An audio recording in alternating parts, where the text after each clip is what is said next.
जय माता रानी दोस्तों, आप सभी का बहुत बहुत स्वागत है आपकी अपने चैनल राधा कृष्ण ऑफिशियल में।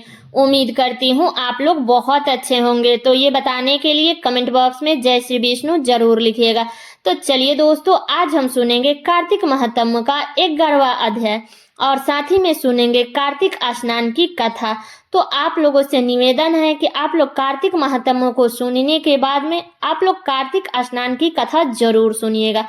तो चलिए सुनते हैं कथा।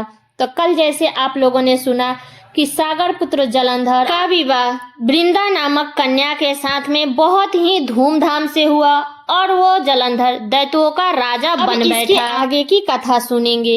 एक बार सागर पुत्र जलंधर अपनी पत्नी वृंदा सहित असुरों से सम्मानित हुआ सभा में बैठा था। तभी गुरु शुक्राचार्य का वहां आगमन हुआ। उनके तेज से सभी दिशाएं प्रकाशित हो गई। गुरु शुक्राचार्य को आता देखकर सागर पुत्र जलंधर ने असुरों सहित उठकर बड़े आदर से उन्हें प्रणाम किया।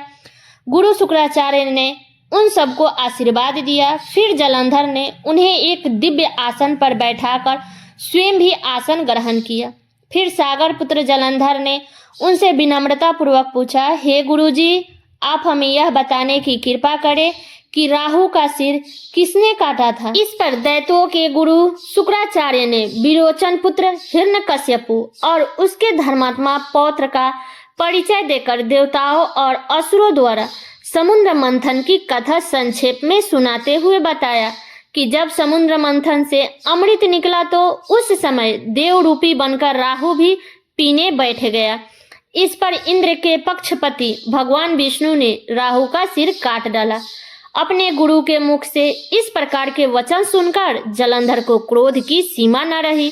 उसके नेत्र लाल हो गए। तब उसने फिर अपने धस्मर नामक दूत को बुलवाया और उससे शुक्राचार्य द्वारा सुनाया गया वृतांत सुनवाया। तत्पश्चात उसने धमसर को आज्ञा दी कि तुम शीघ्र ही इंद्रपुरी में जाकर इंद्र को मेरी शरण में लाओ। धस्मर जलंधर का बहुत आज्ञाकारी एवं निपुण दूत था।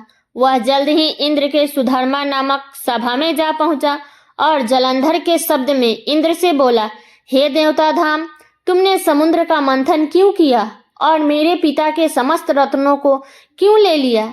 ऐसा कर तुमने अच्छा नहीं किया है। यदि तू अपना भला चाहता है तो उन सब रत्न एवं देवताओं सहित मेरी शरण में आ जाओ, अन्यथा मैं तेरे राज का ध्वंस कर दूंगा।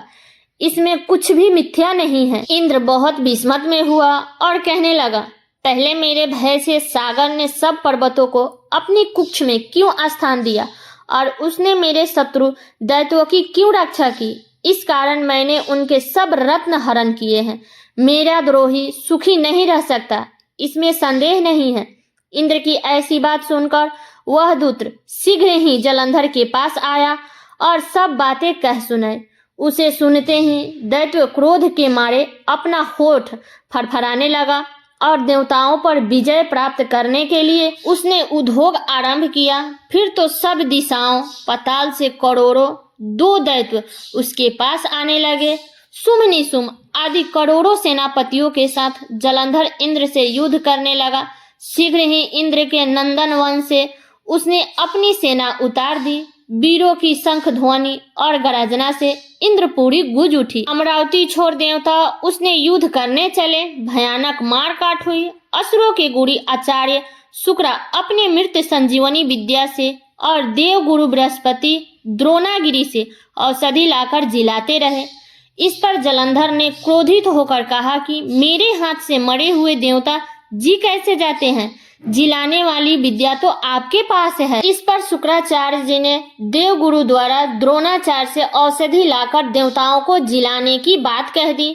यह सुनकर जलंधर और भी कुपित हो गया और फिर उसने शुक्राचार्य जी से कहा कि यदि शक्ति हो तो द्रोणागिरी को उखाड़ कर समुद्र में फेंक दो, तब मेरे कथन की सत्यता प्रमाणित हो जाएगी।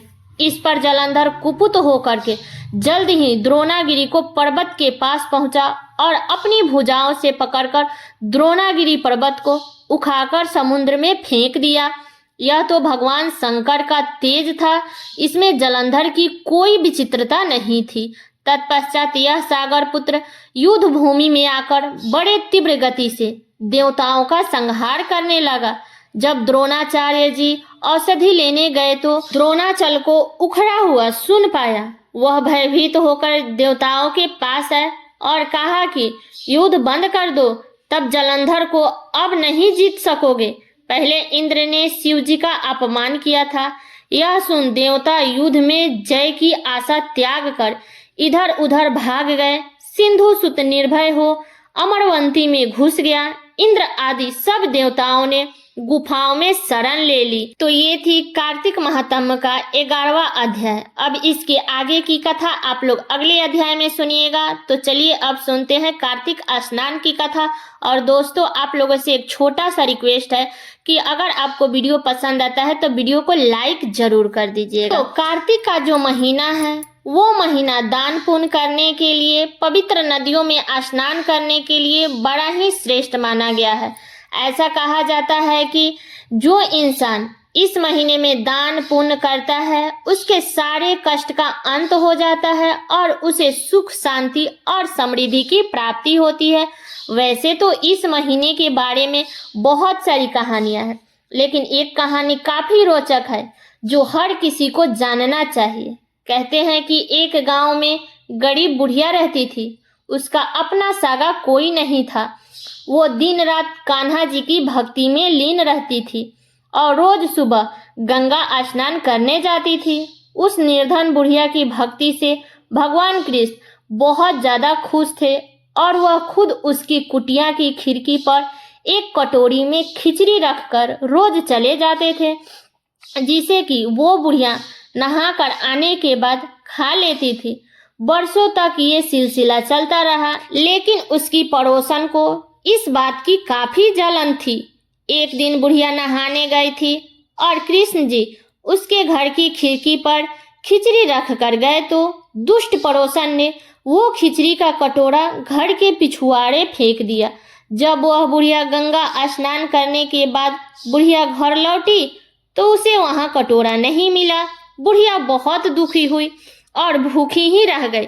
तब पड़ोसन ये सब देख करके बहुत खुश हुई, लेकिन जहां पर पड़ोसन ने खिचड़ी फेंकी थी वहां पर एक पेड़ उगाया और उसमें से 2 सुंदर फूल खिल गए जिनकी सुगंध काफी अलग थी। एक बार एक राजा उधर से गुजरे तो उन्हें वह सुगंध काफी अच्छी लगी। वे दोनों फूल को तोड़कर रानी के लिए ले आए, जिसे सूंघते ही रानी गर्भवती हो गई और उन्होंने 9 महीने बाद 2 जुड़वे बच्चे को जन्म दिया। दोनों राजकुमार जब बड़े हुए तो वे किसी से बात नहीं करते थे, लेकिन अक्सर जंगल में शिकार करने चले जाते थे, जहां उनकी मुलाकात उस बुढ़िया से होती थी। यह बात राजा को पता चला तो राजा बहुत हैरान हुआ। उन्होंने तुरंत सैनिकों को बुढ़िया को लाने के लिए भेजा। दरबार में जब वो बुढ़िया महिला पहुंची तो राजा ने पूछा कि मेरे दोनों बेटा किसी से बात नहीं करते हैं, लेकिन आपसे करते हैं, क्यों और कैसे? इस पर बुढ़िया ने कहा कि मुझे ये सब तो नहीं पता, लेकिन हाँ, मैं जब अपना खिचड़ी वाला कटोरा खोज रही थी तब एक दिन ये दोनों मुझसे मिल गए और कहने लगे कि मैं आपका कटोरा हूँ और मैं ही आपकी खिचड़ी हूँ, और तब से ये मुझसे मिलने आने लगे। राजा को यह सब सुनकर बड़ा ही आश्चर्य हुआ, बड़ा ही हैरान हुए राजा, लेकिन उसने बुढ़िया को प्रणाम किया और उन्हें राज दरबार में विशेष अतिथि बनाकर हमेशा के लिए रख लिए। ये बात देखकर दोनों राजकुमार काफी प्रसन्न हुए। उन्होंने तुरंत राजा को प्रणाम किया और दोनों ने बोलना शुरू कर दिया। संयोग से ये सब कार्तिक माह में हुआ था। तब से ही कार्तिक मास में पवित्र नदियों में स्नान करने और घरों में इस दिन खिचड़ी बनाने का रिवाज बन गया। तो ये थी कार्तिक स्नान की कथा। तो ये कथा मेरा यहीं तक का था। कैसा लगा ये कथा आप लोग कमेंट करके जरूर बताइएगा। चैनल पे नए हैं तो सब्सक्राइब कर लीजिएगा, बेल आइकन को प्रेस कर दीजिएगा, जिससे मेरे वीडियो का नए नोटिफिकेशन आप सभी के पास में सबसे पहले पहुंचे, और वीडियो को लाइक कर दीजिएगा, क्योंकि आपके एक लाइक से मुझे बहुत ही मोटिवेट मिलता है। तो वीडियो को लाइक कर दीजिएगा और वीडियो को शेयर कर दीजिएगा ताकि हर किसी को ये जानकारी प्राप्त हो सके। तो चलिए दोस्तों, मिलती हूँ अगले वीडियो में किसी नए वीडियो के साथ में। तब तक के लिए नमस्कार।